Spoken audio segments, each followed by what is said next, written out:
Ini yang paling terpenting. Kenapa saya bilangin di poin ini Anda tidak perlu gali lubang tutup lubang lagi. Kalau Anda terjebak 2 aplikasi, 3 aplikasi, Anda tidak mampu bayar, jangan gali lubang tutup lubang. Ya, sudah ada aturan yang dibikin OJK untuk melunasi hutang Anda tanpa perlu Anda bayar. Tapi Anda harus siap dengan satu risiko, BI Checking, ya, atau fintech data center, ya. Untuk poin nomor, karena di sini sudah juga dijelaskan penyelenggara mendokumentasikan konfirmasi dan persetujuan yang diberikan oleh pemilik data kontak darurat. Ya, itu buat teman-teman semuanya. Anda harus hati-hati. Itu kontak darurat hanya tempat bertanya di mana yang bersangkutan, bukan tempat untuk menagih. Berarti poin 5 dan 6 ini sangat-sangat menguntungkan Anda. Hutang Anda bisa lunas tanpa harus dibayar. Kita lengkapi dengan poin nomor 7. Yuk, selamat sore menjelang malam buat teman-teman semuanya, khususnya yang sudah ada di YouTube Solusi Hutang MB. Kali ini saya mau mengajak Anda untuk kita kupas tuntas COJK nomor 19 2023 khusus tentang P2P lending atau fintech. Ya, ini buat teman-teman semuanya. Pasti banyak yang belum paham. Dan dari sini sebenarnya Anda itu tidak perlu gali lubang tutup lubang lagi. Anda yang telat bayar hari ini, itu hutang Anda sudah dilunasi. Ya, sudah jelas dari situ aturannya. Cuma kenapa Anda begitu lambat untuk memahami? Ini yang mau saya terangkan sama Anda. Tolong buat teman-teman semuanya yang telat bayar, tidak mampu bayar di pinjol-pinjol legal, boleh simain video ini sampai habis, jangan di skip juga. Dan yang baru menemui channel ini, jangan lupa juga sebagai bentuk apresiasi Anda disupport juga channel ini, didukung juga channel ini, supaya channel ini makin berkembang lagi. Dan Anda yang mau bertanya silahkan via Instagram, silahkan Anda follow Instagram saya yang ada di pojok bawah. Tapi ingat, sebelum Anda mend-DM, di follow dulu ya, supaya kita bisa membedakan mana orang yang benar-benar membutuhkan edukasi dan mana yang tidak. Ya, dan yang belum mensupport channel ini silahkan dulu, saya kasih waktunya. Oke, saya munculkan di sini satu persatu buat teman-teman semuanya apa aja itu isi dari COJK nomor 19 tahun 2023. Apa saja yang menjadi keuntungan bagi teman-teman semuanya, benar atau tidak hutang ini bisa lunas dan di-cover oleh asuransi nanti, atau bagaimana gitu loh. Ya, ini sebenarnya kalau teman-teman bisa memahami nanti, tidak perlu lagi ada yang gali lubang tutup lubang, menjual aset, menggadaikan barang-barang dan lain sebagainya. Oke, Anda boleh lihat di sini.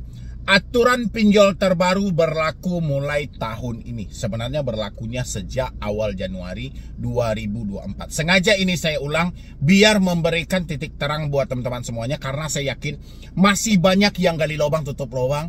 Masih banyak yang tergiur dengan jasa-jasa yang menyimpangkan pemikiran Anda, yang mana Anda menjadi satu komplotan dengan perampok online. Ya, dan habis itu ada juga jasa-jasa menghapus data, backup data. Jangan lagi. Ya, semuanya berbayar, ngapain orang duit Anda aja nggak ada. Ya. Jakarta CNBC Indonesia, Otoritas Jasa Keuangan OJK kembali mengembangkan peraturan terkait pinjaman online atau pinjol. Di Indonesia, tersebut tertuang dalam Surat Edaran Otoritas Jasa Keuangan OJK nomor 19 tahun 2023 tentang penyelenggaraan layanan pendanaan bersama berbasis teknologi informasi LPBBTI, ya, yang dikeluarkan pada 10 November 2023. Adapun aturan terbaru OJK untuk bisnis pinjol yang berlaku mulai 2024 sebagai berikut. 1. Penurunan bunga dan biaya lainnya. Ini pahami dari teman-teman semuanya ya. Saya coba munculkan satu-satu aja di sini. Pemerintah mengatur besaran bunga pada pinjaman online. Hal itu tertuang dalam peta jalan pengembangan dan penguatan layanan pendanaan bersama berbasis teknologi informasi LPBBTI dan Surat Edaran COJK 19 dan COJK 06 2023. Dalam COJK terbaru, besaran bunga P2P lending kini diatur OJK. Otoritas membatasi bunga pinjol akan dibatasi menjadi 0,1% hingga 0,3% per hari Sebelumnya, Asosiasi Fintech Pendanaan Bersama Indonesia (AFPI) menetapkan maksimal bunga harian pinjol 0,4% per hari. Dalam COJK nomor 19/COJK.06/2023, manfaat ekonomi yang dikenakan oleh penyelenggara adalah tingkat imbal hasil, termasuk bunga, margin dan bagi hasil, biaya administrasi, biaya komisi, fee, platform, ujrah yang setara dengan biaya dimaksud, dan biaya lainnya selain denda keterlambatan, bea materai, dan pajak. Batasan untuk bunga pinjol untuk pinjaman konsumtif jangka pendek kurang dari 1 tahun sebesar 0,3% per hari.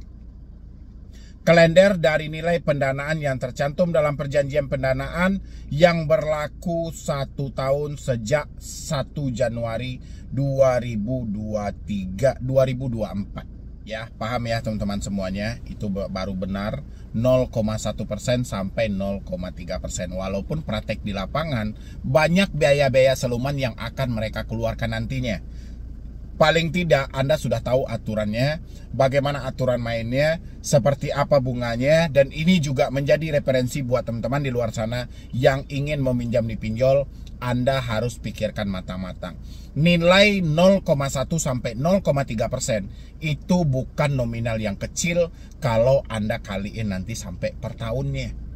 Ya, ini pikirkan matang-matang sebelum melakukan peminjaman di pinjaman online. Oke. Untuk yang kedua, denda keterlambatan. OJK juga mengatur denda keterlambatan bagi debitur dalam aturan baru. Untuk sektor produktif, denda mencapai 0,1% per hari. Pada 2024, denda keterlambatan turun menjadi 0,067% per hari pada 2026.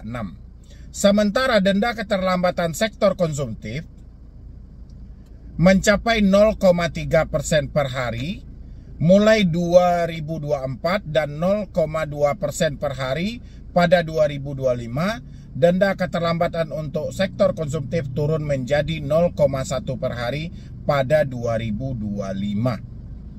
Ya, itu soal dendanya per harinya berapa. Ini untuk produktif dan konsumtif. Kalau untuk produktifnya dari 0,1% turun menjadi 0,067%. Ya, kalau untuk yang konsumtif yang Anda pinjam-pinjam sekarang ini, dendanya itu per hari 0,3% 2024 dan 0,2% 2025. Denda keterlambatan untuk sektor konsumtif turun kembali menjadi 0,1% pada 2025. Ya. Habis itu nomor 3, tak boleh pinjam lebih dari 3 platform. Ya. Jadi satu orang mulai terhitung sejak 1 Januari 2024 sampai ke depannya nanti tidak ada lagi nasabah yang terjebak sampai 5-6 pinjol legal. Kalau hal ini terjadi, berarti ini mutlak kesalahan dari si pinjolnya. Kenapa dia tidak menilai dulu padahal nasabah ini telah melakukan peminjaman di tempat lain yang mana itu juga pinjol legal di bawah naungan OJK atau asosiasi. Ya, kita baca dulu. Debitur nantinya hanya boleh meminjam maksimal di 3 pinjol. Harapannya konsumen bisa lepas dari upaya gali lubang tutup lubang pinjol. Penyelenggara harus memperhatikan kemampuan bayar kembali. Jadi kalau ada nantinya masyarakat yang terjebak, ya, atau malah masuk lebih dari 3 pinjol legal, ya, itu bukan kesalahan Anda lagi. Ini aturan sudah jelas. Berarti kesalahan dari penyedia layanan tidak melihat dengan teliti, tidak mempertimbangkan analisisnya dulu, langsung main berikan aja. Ini sudah berlaku kredit scoringnya. Ya, itu terhitung sejak Januari ini. Jadi nggak ada cerita lagi ada yang minjam 5 pinjol, 10 pinjol, 15 pinjol, nggak ada lagi. Ya kan? Ini teruntuk hanya pinjol legal saja. Nanti akan rame orang yang minjam di pinjol ilegal gitu. Pastinya pinjol legal juga akan menciptakan pinjol ilegalnya nanti. Kalau enggak, kalau dibiarin seperti ini aja kan kacau juga mereka gitu. Untuk poin nomor 4, penagihan hanya sampai jam 8 malam. Aturan tersebut ada dalam roadmap pengembangan dan penguatan layanan pendanaan bersama berbasis teknologi informasi yang mengatur ketentuan bagi para penyelenggara dalam perlindungan konsumen. OJK akan mengatur waktu penagihan bagi para penyelenggara kepada debitur maksimal hingga jam 8 waktu setempat. Jadi nggak ada ceritanya full menagih 24 jam. Kadang udah jam 9, jam 10 malam masih juga nelpon, masih juga datang ke rumah, nggak ada lagi cerita ya. Perhatikan buat teman-teman semuanya yang saat ini terjebak di pinjol-pinjol besar, berada di kota-kota lingkungan Jabotabek, dikunjungi lebih dari jam 8 malam, itu Anda usir aja mereka pulang. Besok aja kembali lagi mas, kayak gituin aja. Itu sesuai dengan aturan OJK loh. Ya, para penyelenggara wajib bertanggung jawab terhadap semua proses penagihan. Artinya, debt collector atau jasa penagih yang memiliki kontrak dengan pihak penyelenggara berada di bawah tanggung jawab penyelenggara. Jadi kalau ada penyimpangan lagi ke depannya nanti, seperti dengan kasus-kasus yang telah terjadi juga, ada yang misalnya orderan fiktif, meneror dan segala macam, tetap menjadi penanggung jawabnya adalah pinjolnya itu sendiri. Walaupun itu pihak ketiga ini segala macam, udah nggak peduli lagi gitu loh. Ya, jadi teman-teman kalau ada yang dicaci maki di lapangan, dihina dan segala macam, kumpulkan bukti-buktinya gitu loh. Ya, oke, untuk yang nomor 5, memperketat aturan penagihan. Penyelenggara dilarang menggunakan ancaman, bentuk intimidasi dan hal-hal negatif lainnya, termasuk unsur sara dalam proses penagihan. OJK juga melarang penagihan melakukan intimidasi dan merendahkan suku, agama, ras, antar golongan, sara, harkat, martabat, dan harga diri di dunia fisik maupun dunia maya. Cyberbullying baik kepada debitur, kontak darurat debitur, rekan hingga keluarga. Oke, ini juga harus agak hati-hati sedikit teman-teman ya. Karena prakteknya di lapangan, hal ini belum bisa diatasi oleh OJK. Ya, poin nomor 5 belum teratasi oleh aturan OJK manapun. Ya, aturan seperti apapun dibentuk OJK belum teratasi poin yang nomor 5. Tentang OJK juga melarang penagihan melakukan intimidasi, merendahkan suku, agama, ras, dan antar golongan sara, harkat, martabat, harga diri, dunia fisik maupun dunia maya, baik kepada debitur, kontak darurat debitur, rekan hingga kerja dan lain-lain. Ya, ini masih belum teratasi oleh OJK. Inilah PR yang harus Anda kumpulkan buktinya. Tapi praktek di lapangan banyak yang melakukan tekanan, merendahkan, mengintimidasi, tidak pernah menyebutkan nama aplikasi. Itu dari pinjol legal.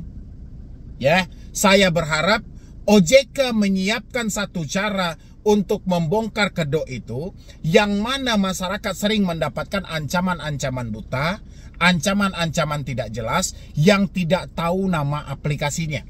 OJK harus memiliki satu cara untuk membongkar hal itu. Ya, praktek di lapangan poin nomor 5 sangat sulit. Ya, itu buat teman-teman semuanya, dan Anda juga harus lebih selektif lagi simpan bukti-buktinya. Kapan perlu pinjol-pinjol yang tidak menyebutkan nama aplikasi, pancing untuk menyebutkan nama aplikasi. Oke, untuk poin nomor 6, kontak darurat bukan buat menagih. Nah, ini yang paling penting. Ya, ini yang paling penting. Kontak darurat bukan digunakan untuk melakukan penagihan pendanaan kepada pemilik data kontak darurat. Kontak darurat hanya untuk menginformasikan keberadaan debitur apabila tidak dapat dihubungi, bukan untuk menagih. Ya, hanya bertanya di mana dia. Ya, Anda dekat apa tidak dengan dia? Di mana keberadaannya sekarang? Bukan untuk menyampaikan hutang-hutang yang menjadi ranah privasi. Ini perlu Anda catat. Ketika nanti ya Anda menemukan di lapangan pinjol legal menghubungi kontak darurat yang Anda ajukan, habis itu kontak darurat Anda mengetahui berapa jumlah hutang Anda, ya, berarti mereka telah menyimpang dari aturan yang ada. Mereka membocorkan rahasia yang menjadi privasi dari Anda. Saya berharap Anda harus kumpulkan bukti itu, dan ketika terjadi penyimpangan, kita kasih efek jerah buat pinjolnya. Ya, kan saksinya ada kontak darurat tadi. Bahwasanya dia cuma boleh melakukan penelpon kepada kontak darurat hanya menanyakan keberadaan Anda. Tidak boleh melakukan penagihan. Tidak boleh dia menyampaikan, tolong sampaikan kepada si A, si B, tolong bayar tagihannya ke aplikasi ini. Tolong catat nanti ya. Kalau Anda temukan hal itu berhenti bayar, ini yang saya sampaikan. Pinjol bisa hancur gara-gara aturan ini. Hutang Anda bisa lunas dengan sendirinya gara-gara aturan ini loh. Ya, tapi Anda harus tegas juga gitu loh, harus teliti juga untuk mengumpulkan bukti-bukti yang terjadi di lapangan. Ya. Karena di sini juga dijelaskan penyelenggara mendokumentasikan konfirmasi dan persetujuan yang diberikan oleh pemilik data kontak darurat. Ya, itu buat teman-teman semuanya. Anda harus hati-hati, itu kontak darurat hanya tempat bertanya di mana yang bersangkutan, bukan tempat untuk menagih. Berarti poin 5 dan 6 ini sangat-sangat menguntungkan Anda. Hutang Anda bisa lunas tanpa harus dibayar. Kita lengkapi dengan poin nomor 7. Ini yang paling terpenting. Kenapa saya bilangin di poin ini Anda tidak perlu gali lubang tutup lubang lagi. Kalau Anda terjebak 2 aplikasi, 3 aplikasi, Anda tidak mampu bayar, jangan gali lubang tutup lubang. Ya, sudah ada aturan yang dibikin OJK untuk melunasi hutang Anda tanpa perlu Anda bayar. Tapi Anda harus siap dengan satu risiko, BI Checking, ya, atau fintech data center. Ya, untuk poin nomor 7, pinjol wajib asuransi. Ya, pinjol wajib asuransi. Penyelenggara P2P lending wajib memberikan fasilitas mitigasi risiko, termasuk bekerja sama dengan perusahaan asuransi. Pengalian risiko pendanaan sebagaimana dimaksud dapat dilakukan melalui mekanisme asuransi atau penjaminan. Regulator menyebut fintech P2P lending wajib bekerja sama dengan perusahaan asuransi atau perusahaan penjamin yang memiliki izin usaha dari OJK sesuai dengan ketentuan perundang-undangan. Ya, jelas ya sampai di sini. Ada 7 poin yang mana 7-7-nya itu benar-benar menyelamatkan Anda.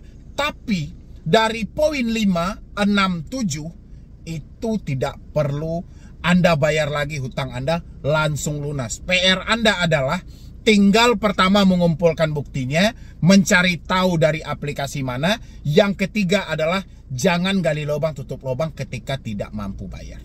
Ya, itu nanti sudah ada yang membayarkan melalui asuransi. Geram kali lah orang nengok kalau kayak gini. OJK kesal kali ini nengok kayak gini. Tapi ya kayak mana? Tertuang dalam COJK. Ya, COJK yang menyampaikan gitu loh. Ya, saya rasa yang agak kesulitan OJK nanti adalah poin 5 dan poin 6. Ya, makanya saya minta tadi itu OJK harus lebih tegas dan menyediakan satu cara untuk membongkar intimidasi, pengancaman dan pengancaman yang tidak menyebutkan nama aplikasi. Itu real dari pinjol legal. Kalau pinjol ilegal masyarakat sudah paham. Pinjol ilegal sekeras apapun dia mengancam selalu menyebutkan nama aplikasi. Tapi kalau pinjol legal tidak pernah. Karena pinjol legal dia takut dilaporkan ke OJK. Ya, jadi buat teman-teman semuanya, kurang lebih seperti itu tentang COJK nomor 19 tahun 2023 yang mana berlaku sejak awal Januari 2024. Ini adalah sebuah keuntungan yang sangat luar biasa buat teman-teman semuanya. Tinggal Anda praktekkan nanti. Ya, dan Anda pahami satu persatu. Jangan lupa juga untuk Anda like dan share channel ini supaya COJK nomor 19 ini bisa berkembang lebih luas lagi dan bisa mencerdaskan masyarakat yang ada di luar sana. Ya, saya yakin saudara kita di luar sana masih banyak yang ditakut-takuti dan diintimidasi. Ya, mungkin sekian dulu dari saya, Medi Broni. Wassalam. Di malam ini mata tidak terpejamkan, mikirin hutang yang gak pernah habis. Akibat kecerobohan terjebak di dunia hutang. Pinjol